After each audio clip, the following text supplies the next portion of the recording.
Are you an autistic adult who is married or thinking about being married? Well, marriage can be amazing, but let's be real. Every couple faces challenges, and for autistic adults, those challenges can sometimes feel overwhelming and can lead to an unhappy marriage, if not divorce. And the numbers back that up. Autistic individuals are 2.8 times more likely to get a divorce than our neurotypical peers. Autistic neurotypical couples have an 80% higher divorce rate than neurotypical couples. However, you can beat the odds because the challenges of marriage for an autistic person are not impossible to overcome. In today's video, I will break down common struggles autistic adults face in marriage and share practical strategies that you can use to build a stronger, happier relationship. So let's get started.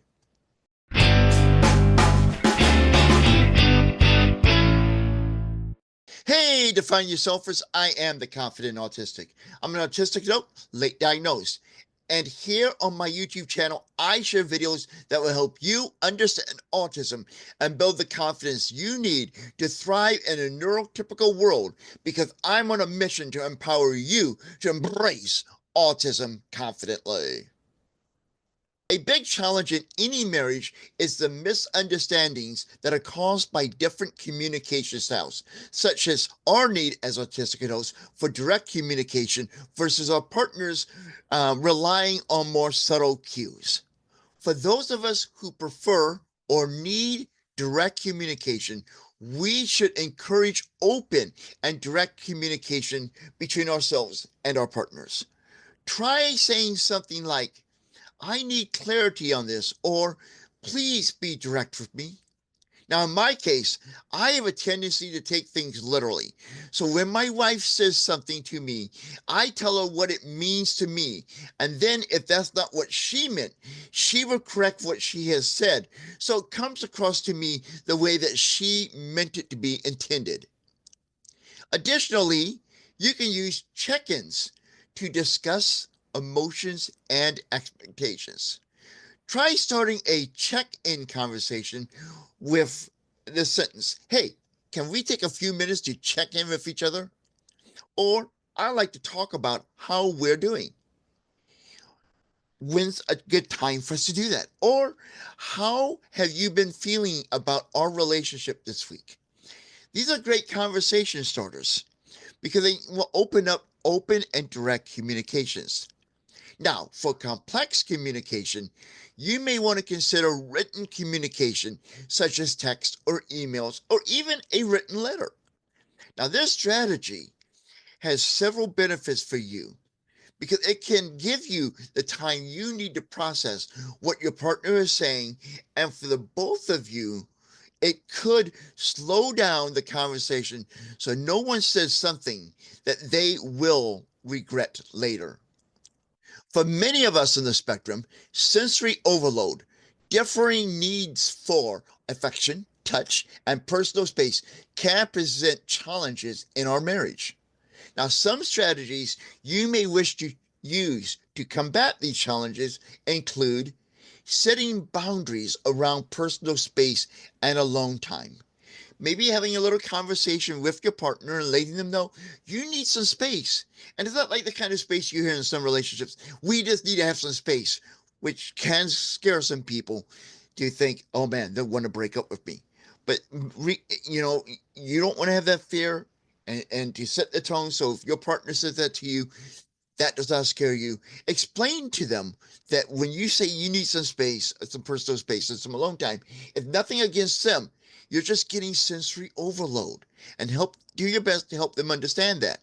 And we'll talk about this a little bit more later, but basically, when you're in a relationship and marriage and you're on the spectrum like I am, you're going to know more about the spectrum than your spouse, more than likely. Okay, and it's a great way to build connection with each other by sharing what you know about autism and helping them understand it.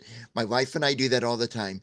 And when she asks me about autism or how I'm feeling and all, and she listens and I explain it to her, I feel I could be wrong because I often am on this kind of stuff, but I feel like it brings us closer together. So yes, you want when you're setting those boundaries around personal space and alone time. Like this office is, we're going to remodel it. It's going to be a video series. I'm not sure if it's going to be here on Patreon, but we're going to be doing a remodel of this. So it'll probably be on both, but the deeper dive will be on Patreon. Anyway, I'm getting off topic. We're going to remodel this. And this office, it's going to be my one room in these house that's going to be sensory friendly, and it's going to be where it's my space and where I can retreat to alone time, and and I'm sure my wife will respect that because we have that kind of relationship. And I've explained to her that at times I need to be alone to process things, or I'm getting sensory overload, and that has really worked in our marriage. Now, another strategy you can use if you are a person that has trouble with sensory issues is use a sensory friendly approach to intimacy. Now, I want to keep this G rated, so we're not going to go too deep into this. But this could look like dimming the lighting, the use of soft fabrics, and choosing the right time for closeness could help in those situations. Because if you're on the spectrum, you may have sensory needs. Some of us get sensory overload. Some of us, when it comes to intimacy, and I'm one of these people, I don't want to go too far into this.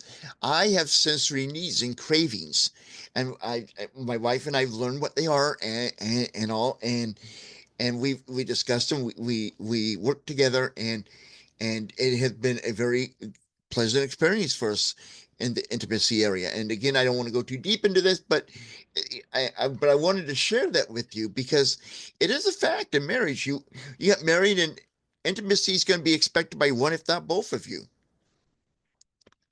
And whether you're on the spectrum or not, I still think it's a good idea to talk about the intimacy expectations with each other and work together, because that's what marriage is. It's a partnership. Now, most importantly, you should communicate your sensory needs with your spouse to avoid misunderstandings and unintentional conflicts. That's what we've been talking about the last few minutes, that we need to share our sensory needs with them, and let them understand and help them understand and let them know what they are. And by doing that, that's going to avoid, maybe minimize, hopefully just avoid misunderstandings and minimize, if not avoid, unintentional conflicts. So remember, people have told me this all my life. Okay, so I'm not calling anyone out on this because I'm guilty of this myself. People cannot read your mind. People have told me that all my life because I don't express things. I don't share things as much as I should. I have trouble with that. But you have to do that in a marriage because you're now a team, and that is an important part and aspect of being a part of a team. You got to work together as a team, and to do that, you got to know each other really well. And when I say intimately, I don't mean just the physical intimacy. I mean intimately that and get to the point where you know what your wife is going to say to something, or you know what your husband's going to say in response to something, or have a really good idea of what they're going to say. And that does not happen overnight. That takes time to evolve in a relationship. Now, it is possible in your marriage there would be differences in emotional expression. This occurs when one person in the relationship processes emotions internally while the other seeks an immediate discussion of emotions. Now, this challenge can be addressed by agreeing on a conflict resolution strategy, and preferably agreeing on that before you're in a conflict. Ideally, this should be done before any serious conflicts. That's what I said. I want to say twice because I really want to make that impression on you. This is very important to do before a contact to create a conflict resolution strategy. Now, for best results, when a conflict occurs, try to take a break before discussing the conflict. A few minutes time out. So you know how you feel, and you'll be able to express it, and you'll be open to hearing the other person's side of it. Now, additionally, when you're going through conflict resolution, that is, use I statements. Try saying things like, I feel overwhelmed and need a break, instead of, you always overwhelm me. You don't want to put the person on the defense because that only makes things worse. Just share how you're feeling.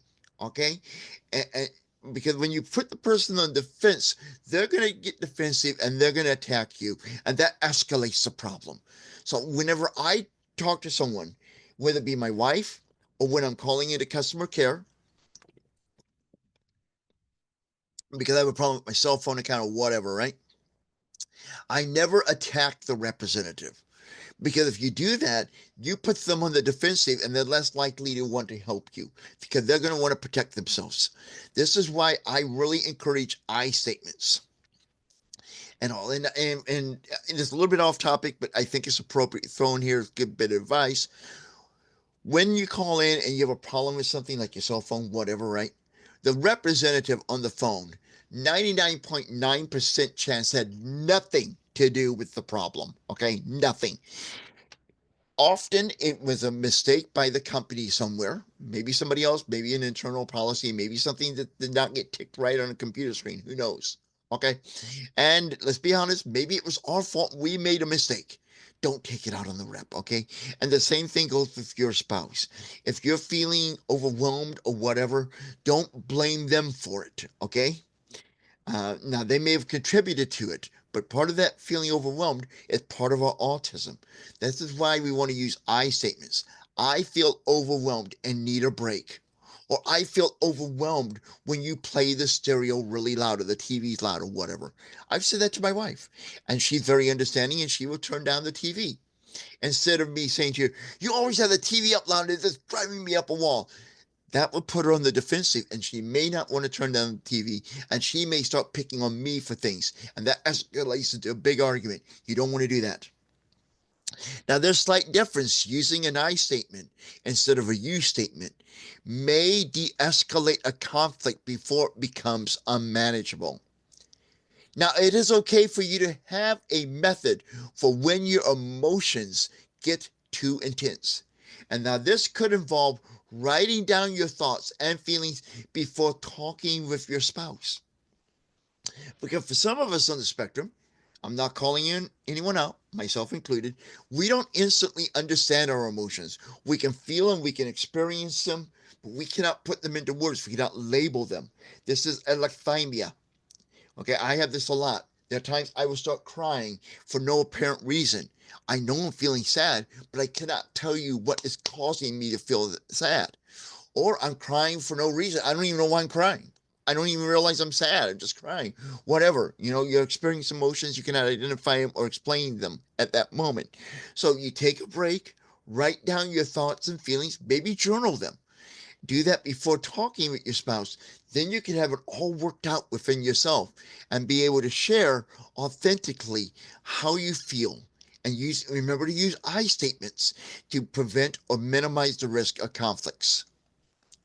Now, for many of us on the spectrum, me included, routines are important to us. Okay, in some cases, vital. However, in a marriage, flexibility may be needed, if not a necessity, for your marriage to work. Now, this may be a challenge if you thrive on routine while your spouse prefers spontaneity. Now, the good news is that this challenge can be managed, if not overcame or overcome in a marriage, by one word. It's a scary word for many people, both autistics and holistics. The word is, prepare yourself, compromise. Compromise does not mean it's not done by just one person, or at least it should not be done by one person.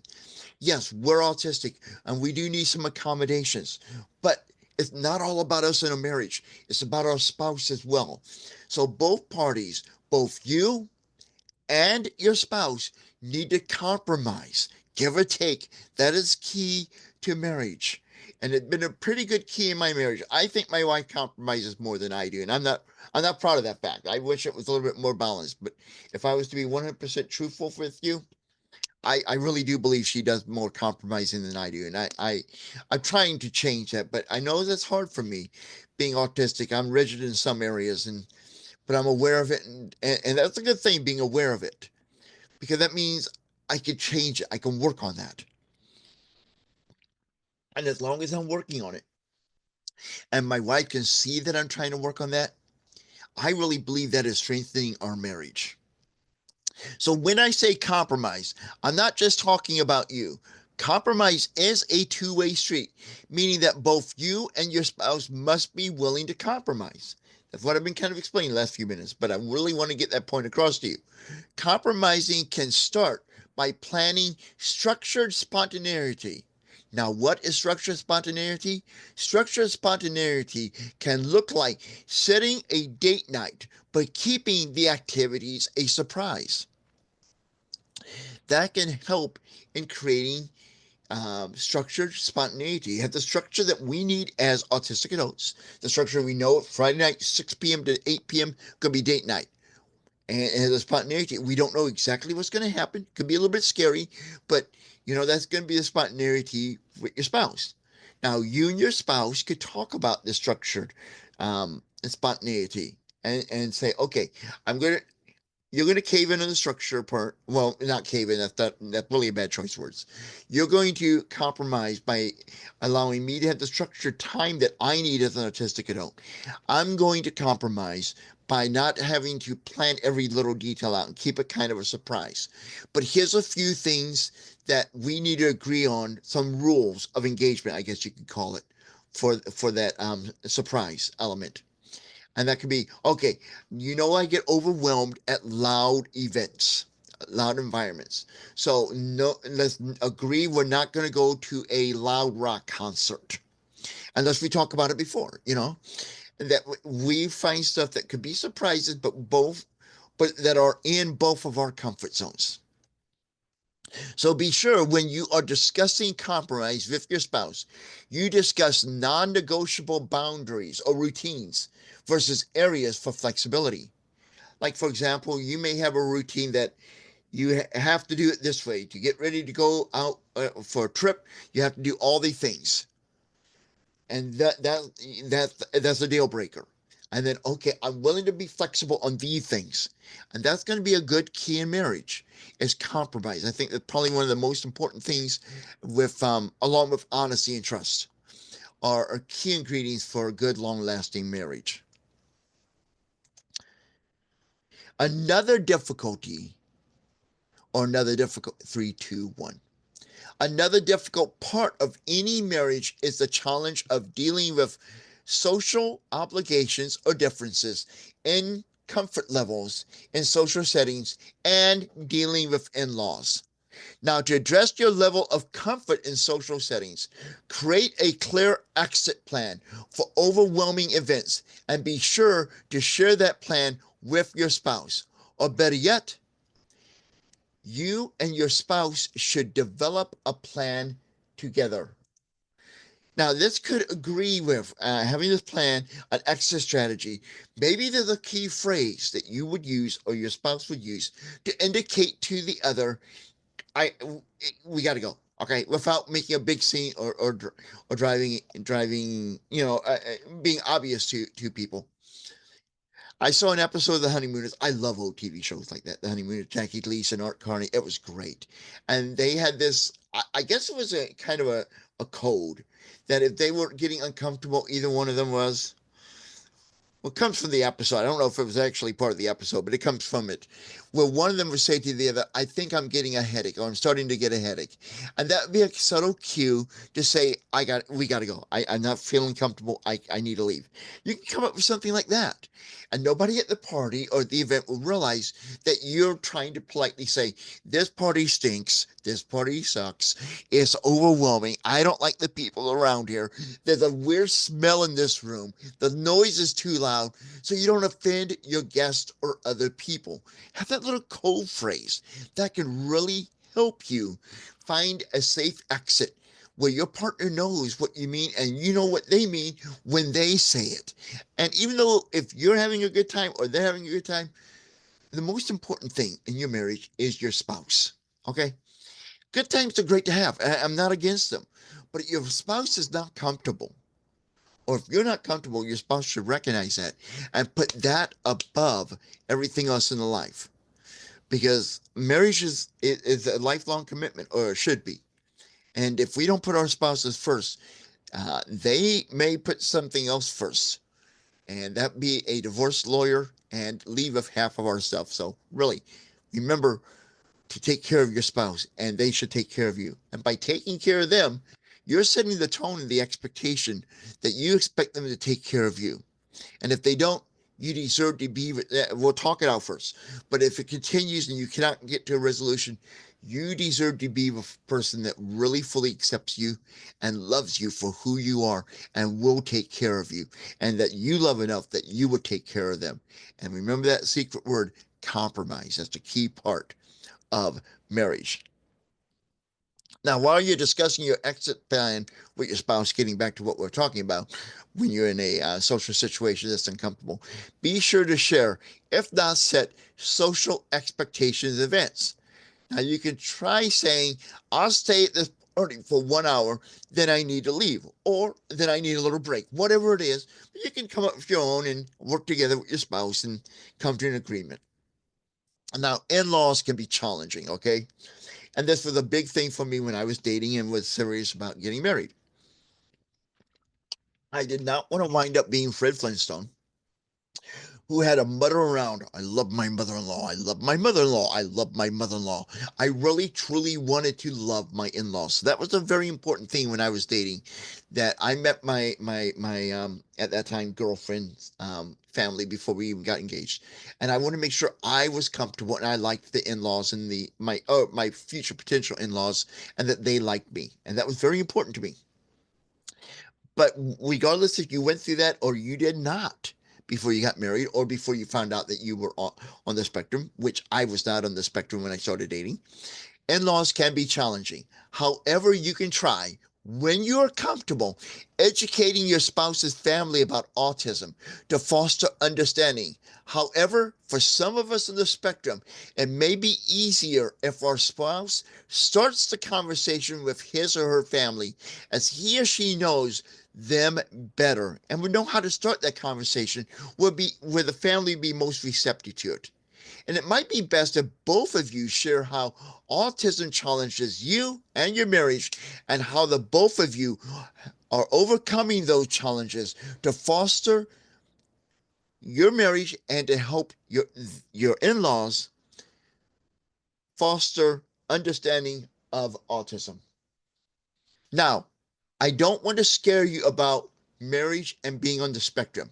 In my case, I've been happily married since 2003 to my dream girl. And marriage, although it has been challenging at times for the both of us, has been the best thing that has ever happened to me. I cannot imagine what my life would be like if my wife was not a part of it actually we started dating in 2000.